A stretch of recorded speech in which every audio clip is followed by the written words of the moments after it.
The first thing you notice about driving into the dump is it seems to be smoldering.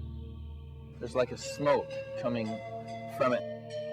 It's deplorable. People living, they've built shanties that they live in the dump.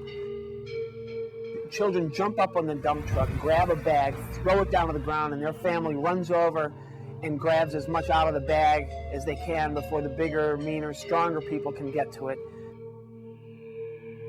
Okay, go, you're on. You know, I was reading where in the Gospels where Jesus talks about hell, and I think the word he uses is Gehenna. But it was a dump on the outskirts of Jerusalem, and it was always smoldering.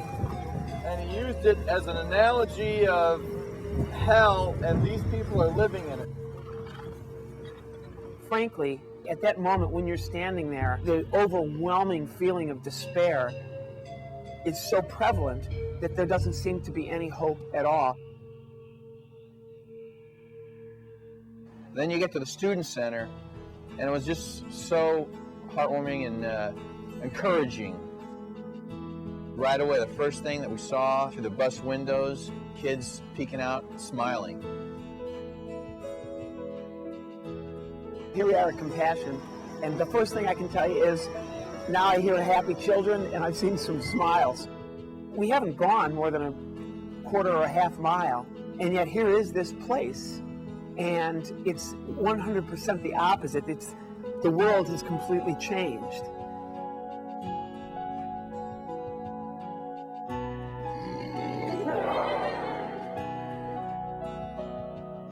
This is Thor doing a puppet act.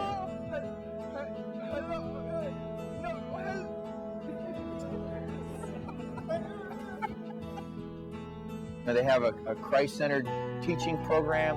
They have a health instructor there because a lot of the kids will come into the center and they'll be malnourished. I saw what dollars and help and comfort is coming into these people's lives through the Compassion organization.